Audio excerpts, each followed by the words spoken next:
Hi everyone, welcome to my video on graphing polynomials. Few things we should go over concept-wise and vocabulary-wise before we get into the actual steps. And the first thing is zeros. So you're going to see zeros used and talked about in a lot of different math. Today I'm going to go over 3 ways we can think of zeros that are relevant for what we're doing. So we're going to be given polynomials. You can see one that we're going to do in a little bit, and we're going to graph them. Now they may look like something that's very hard to graph. They actually aren't. We're really just doing sketches today. So it's really important just to know that we're doing sketches and they're not going to be absolutely perfect, but they will be close enough for our purposes. Okay, so the first way that we can think of zeros are x-intercepts. So what that means is whatever we find to be our zeros, maybe it's 5, maybe it's -2, those are going to be the values of x that we cross the x-axis. There's definitely going to be more than one zero for each of these polynomials. Another way we can think of zeros is values that make an equation equal to 0. So values that make an equation equal to 0. So if you have an equation like y equals 4x plus 2, you're thinking about, okay, what can I input for x to make that output or that y value 0? All right, and then the last way and most relevant for us is it's going to be the opposite value in our factors. I'll show you what that means in just a minute. So opposite value in factors. So let's give you an example. If I have y equals, and you'll notice the difference between when I'm writing these functions and when we saw them in our operations videos is I'm already writing them in factored form. So just so you know. So I'm going to write a polynomial in factored form. Let's say x minus 3 and x plus 4. Okay, so what I mean by the zeros are the opposite values in the factors. If I were given these two factors, x minus 3 and x plus 4, my zeros are going to be kind of like the opposite. So my 0 for this value or this factor is positive 3, and my 0 from this factor is negative 4. So think about it. If I put positive 3 here in this factor, then I would get 0. If you do 0 times whatever value this is, it makes the equation 0. Let's try it with negative 4. If I input negative 4 in for x, that gives me 0, and this is now 0 times some value. It makes the whole equation 0. So again, they're just the values that make the equation 0, and also it's where we're going to cross over the x-axis. Definitely, typically more than once. The next term is end behavior. So what this means is what the graph looks like at the very ends. So kind of ignoring the middle of the graph, what does it look like on the ends? I have provided this for you guys if you're in my class. This is a really good visual to see how we know what the ends of the graph look like. Notice I don't have anything to connect these two end values, right? We just want to know kind of like where the ends are pointed towards. Are they pointing to positive infinity, negative infinity, etc.? If the degree of my polynomial is even, so 2, 4, 6, and so on, and positive, my two ends are going to point up. If the degree is odd and positive, so 3, 5 to the first power, they're going to extend in opposite directions, with the positive being all the way to the right. Then, in opposite manner, we have the degrees that are even but negative. They're both going to point down. And if the degree of the polynomial is odd and negative, then we have one direction to positive infinity and the other to negative infinity in my y direction. So this is really good to refer back to. We will use this in just a moment, and these end behaviors will become a little more apparent of why we write them like this. All right, so let's talk about our last kind of key term or idea, and that's what the shapes of each one of these graphs looks like. Now I know these aren't equations, these are just x to certain powers, But let's think about it. If we have x to the first power in an equation, that means we have a line. So remember, the x to the first is like a line. If we have x squared in an equation, that means parabola. So that is going to be our U shape. When we graph and use this idea, this is going to be called the kiss. We're going to kiss the graph. That means we come towards the x-axis, kiss it, and then move away. You don't have to use that term, but it's just used a lot when describing that shape. And then the last one is x to the third. Now we have graphed these, so we know that when we have x to the third, that's a cubic function, we have that S shape. Some teachers call it the John Travolta shape. We'll just remind ourselves that it's the S. Okay, so really important to remember, these are the behaviors of each one of these powers. All right, so lots of information. Let's get down to actually graphing one of these polynomials. We're going to follow the steps that have been given here. This is the polynomial we are graphing, so go ahead and write that down if you don't have it. But we're going to get started. The first step is to make sure the polynomial is completely factored. So I'm going to take a look and just make sure I do in fact have a factored polynomial. It's a tongue twister. All right, so I am completely factored here. The next thing I need to do is ask myself, what is the total degree? So I'm actually going to think about, if I were to multiply all of these factors out, what would that first degree be on the x? What would the greatest degree be? What you can do is actually just take the degrees of each factor and add them together. That's a really easy way to do that.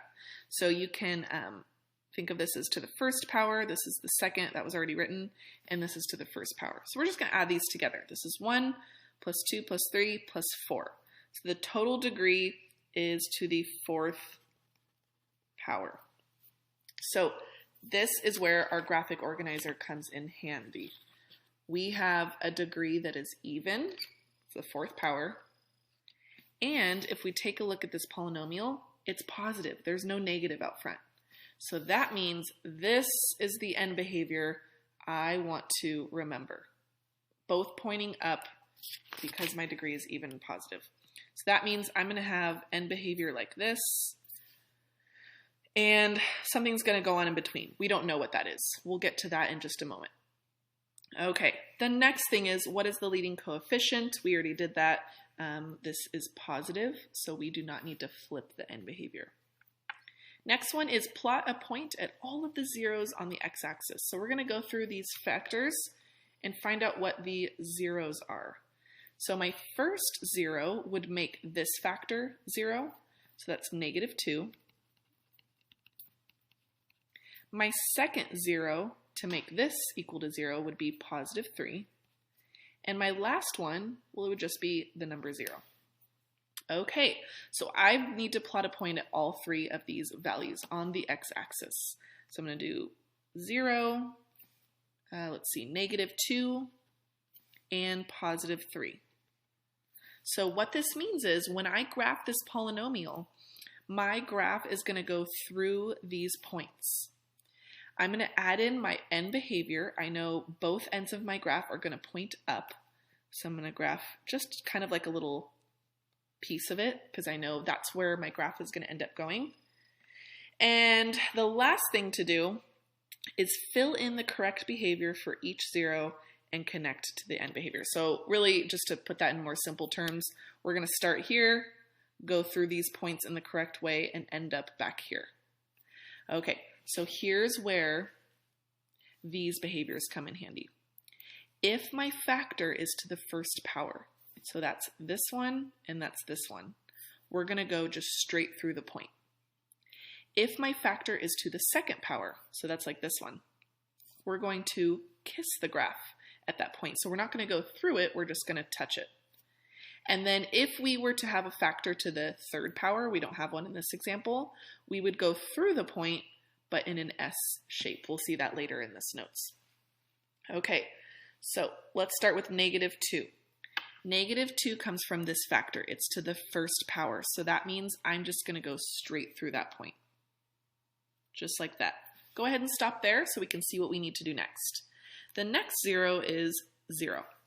So again, looking at my polynomial, This is to the first power. So again, I just need to go straight through that point like that.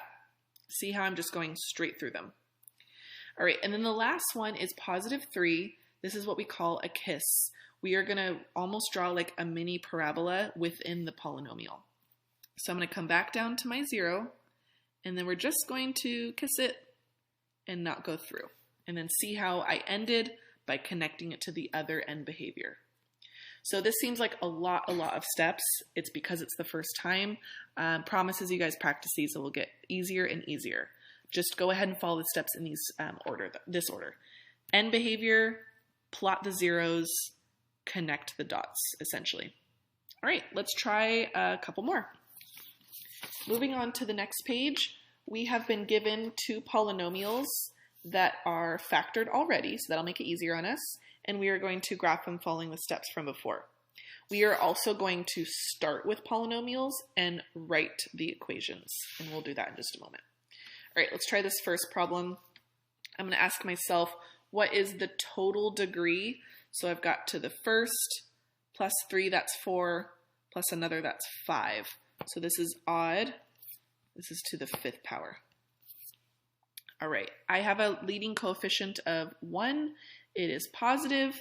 So let's see what our end behavior is. We have a degree that is odd. So it's one of these. And it's positive. So I know my end behavior is this situation right here. All right, so zooming back in, and I'm going to just kind of sketch that my end behavior is like this. All right, next thing I need to plot my zeros. So I've got a 0 at -3, positive 4, and -1, just like that.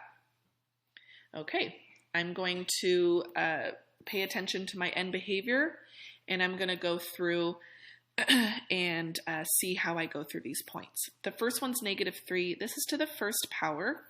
So if I start with the end behavior like this, then I'm going to go just through this value. The next one is our -1, 0. That's also to the first power. So I'm just going to go right through it. And then my last one, this 0 is to the 3rd power. So that means when I go through this, and it's going to be a little tricky, takes a little practice, I'm going to make sure I don't go just straight through it. I'm going to go through in an S shape, or like the cubic function. So let me show you what that looks like. So we're going to come back around and kind of mimic that cubic function shape. That's the end of my polynomial, and double check that your end behavior is correct. Starting pointing down and ending pointing up. Good. Make sure you have that down, and we will try another one. Okay, this one, let's count our total degrees. It's 1, 2, 3, 4, so this is even. It's to the 4th power. And I have a leading coefficient of -1. So that means my end behavior is going to point down. That is this situation right here in pink. Okay. We've got to plot our zeros. So we have one at 0, 2, and -5. Okay, I know that my polynomial needs to start pointing down and end pointing down. And let's see if we have any special behavior. We have a kiss at +2. So let's start. We're going to start pointing down. We're going to go straight through -5, straight through 0, and then we're going to kiss at 2, just like that. And notice how I'm not paying attention to whether this maximum is going to go high or low. Same with this one. That's going to be in later classes. For the purposes of IM3, we're just doing sketches. So we're just making sure our end behavior is correct and our zeros are correct. Now we're going to go the opposite direction. So we're going to see if we can take a look at one of these polynomials and write the equation. So let's see what information we have so far. We have end behavior that starts up and ends down. If we look at our graphic organizer, that's this situation right here, which means odd and negative. So odd and negative. Okay, next thing I see are some zeros. So I'm going to think about what values those are at. Okay, so I've got -5, I've got -2, 1, and +2. So remember, when I put these zeros in the form of a factor, I need to almost like write the opposite. Okay, and then the last thing to do is see if there's any special behavior. So this one goes straight through, so that's to the first power. This one kisses, so that's to the second power. This one goes through in an S curve, so that's to the third power. And then this one goes straight through the 0, so it's to the first. Okay, we are ready to start writing our polynomial. So you can write x equals f of x equals, doesn't really matter. I'm going to write y equals, I think I meant to say y. So we are going to start with the first 0. That's -5, so as a 0 that looks like x plus 5. Remember, it's to the first. The next one is x plus 2, that was squared. The next one is x minus 1 to the third. And the last one is x minus 2 to the first. Last thing we need is the negative. So we're just going to put that right out front. And that's our polynomial. All right, our last one, go ahead and try this out. You can pause before I do it. I'm going to go in and see what my end behavior is. They are both pointing up. So that is even and positive. Next thing I'm going to do is look at my zeros. I've got one at 0, 3, and 4. And then last thing is just to see if there's any special behavior. I do have a second power behavior here. First and first again. No special behavior there. All right, let's get started. Again, you can write y equals, you can write f of x equals, doesn't really matter. So y equals, we have a positive function here, so we don't need a negative. If my 0 is 0, you can just write an x. If it's a number other than 0, you write parentheses. And that is squared. Don't forget the second power. Next one is x minus 3. And the last one is x minus 4. Okay, so keep just following those steps in order to either graph your polynomial or write the equation of the polynomial. Thanks so much for watching, guys.